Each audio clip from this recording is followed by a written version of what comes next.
Olá, bom dia, alunos. Hoje nós vamos fazer a correção do nosso exercício proposto na nossa última aula, o exercício que vai da página 205 até a página 207. Ao observar a primeira questão do nosso exercício, nós vamos observar o seguinte, que ele pede para você classificar as grandezas em escalares ou vetoriais. Então, quando nós falamos em grandezas escalares e vetoriais, nós vamos fazer essa pequena diferença entre a vetorial e a escalar. Ou seja, quando eu falo em grandeza escalar, essa grandeza ela vem com um valor numérico e uma unidade de medida. Enquanto que a grandeza vetorial, ela apresenta direção e sentido. Beleza? Então vamos lá. O primeiro item ele coloca assim: Pedro verificou em seu relógio que eram 8 horas da manhã. De acordo, então você vai observar, 8 horas, ele está apresentando aí um número e também uma unidade de medida que é, no caso, as horas, tá bom? Então aí nós temos uma grandeza escalar. 2. Kátia subiu em uma balança e verificou que sua massa era de 50 quilos. Veja bem que aí nós temos também uma unidade de medida que é a massa e temos o valor numérico também, tá? A velocidade média de Marcelo durante a viagem foi de 80 km por hora. Então veja bem que aí nós estamos trabalhando a direção e o sentido. Número 4. Everton aplicou uma força de 15 newtons. Então você vai verificar aí que ele aplicou essa força para empurrar uma caixa no seu quarto. Então, o que nós estamos observando? Que ele usou a força e usou também uma direção e um sentido, tá? Para cima, para baixo, para o lado, para a direita, para a esquerda. Então, nesse sentido, nós temos uma grandeza vetorial. A 5, a temperatura máxima registrada hoje em Londrina foi de 26 graus Celsius. Então, aí nós vamos ter também uma grandeza escalar, porque ela está trabalhando uma unidade de medida, tá? Então, aí, resumindo, nós temos a seguinte situação: grandezas escalares, nós tivemos 1, 2 e 4, e as grandezas vetoriais 3 e, no caso, aqui é 3 e 5, só fazendo uma correção, e aqui é 3 e 4, tá? Então, repetindo, grandeza escalar 1, 2 e 5 e grandeza vetorial 3 e 4. Próxima questão. A situação apresentada, que você vai estar observando aí na página do seu livro, e na página 205, nós temos duas equipes, a equipe A e a equipe B.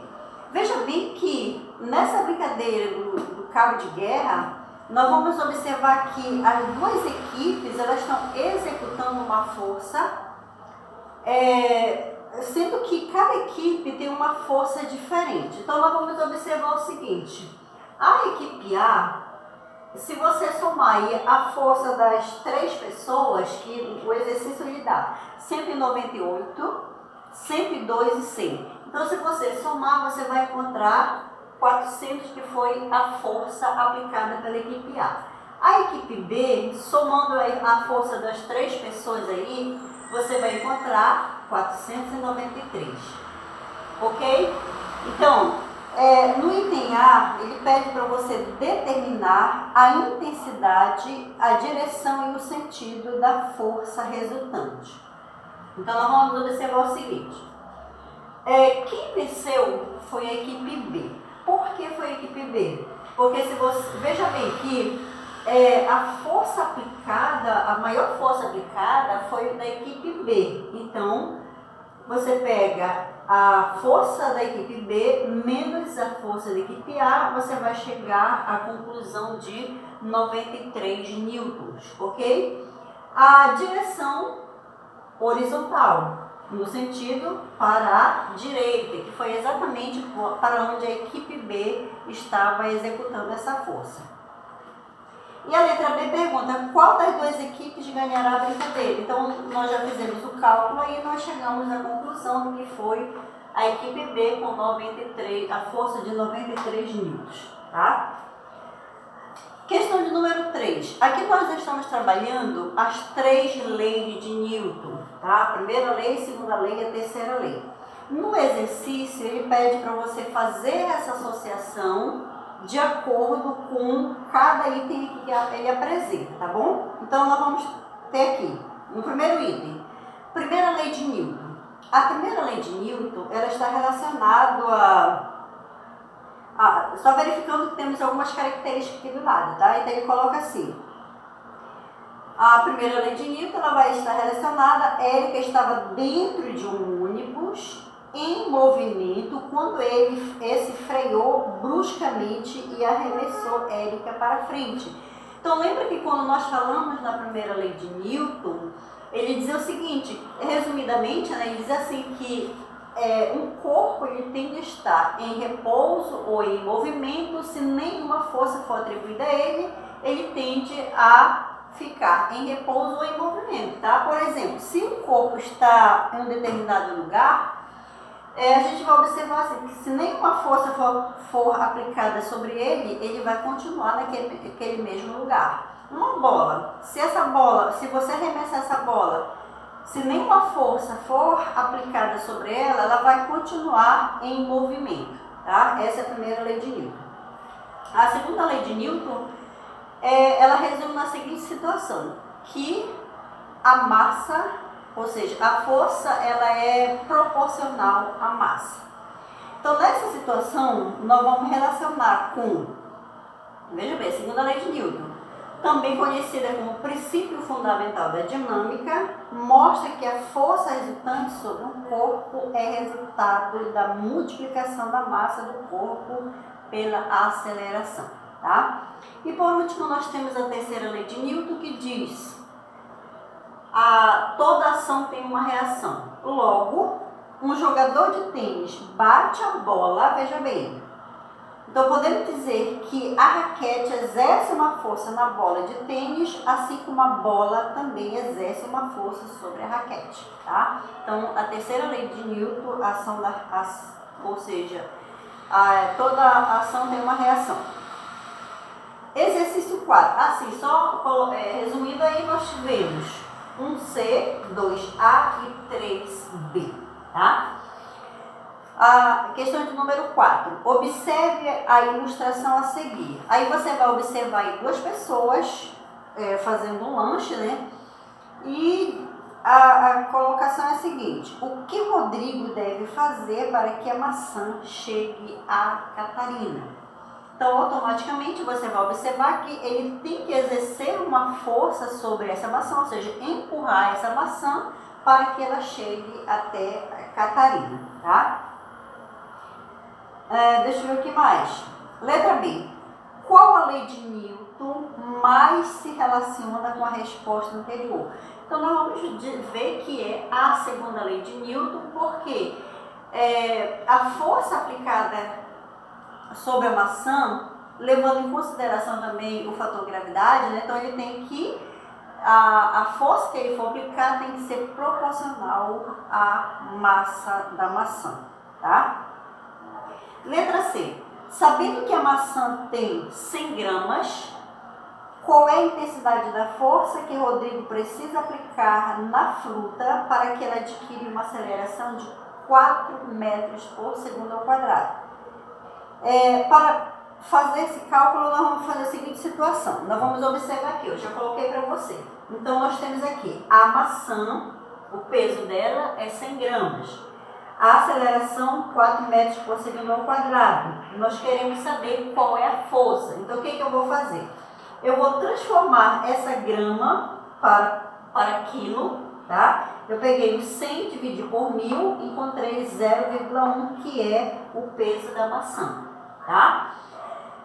A nossa fórmula é: a força é igual a massa vezes a gravidade. O exercício está pedindo para você calcular a massa, ou seja, desculpa, a força.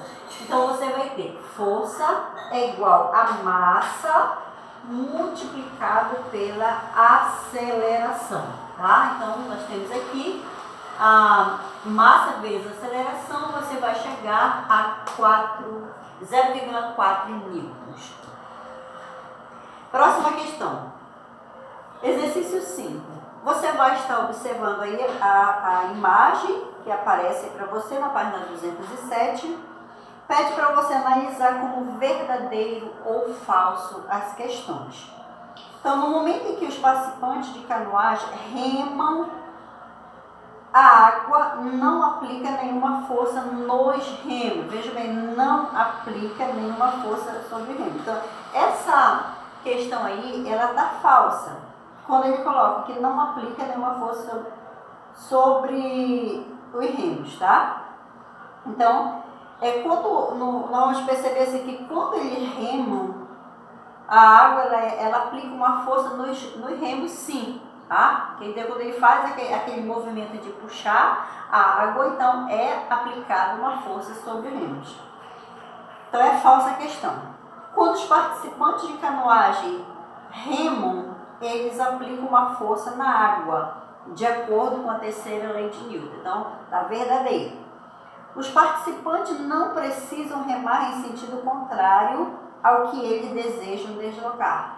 É falsa a questão, tá? Então, eles precisam se remar em sentido contrário ao que eles desejam deslocar. A próxima questão, e próximo item, a força aplicada pela água nos remos tem sentido contrário à força dos remadores.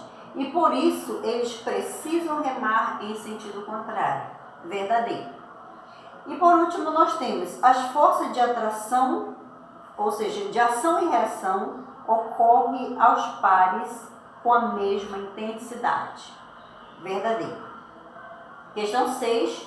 Um astronauta vestindo seu traje espacial extraveicular tem peso de 1.764 newtons na superfície da Terra.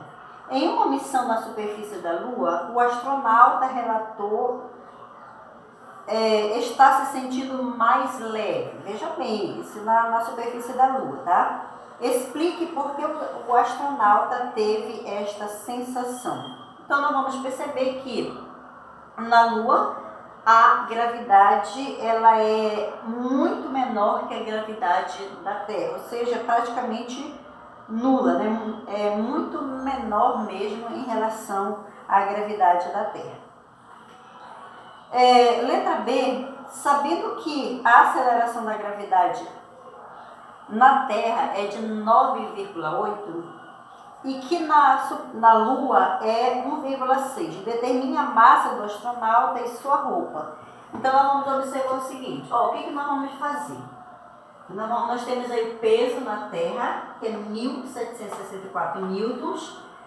Levando em consideração a gravidade na Terra, que é 9,8 newtons. E na Lua é 1,6.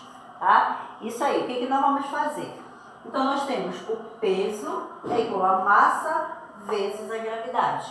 O exercício pede para você calcular a massa.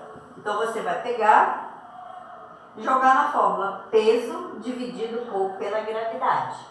Logo, o peso do astronauta era de 1.764.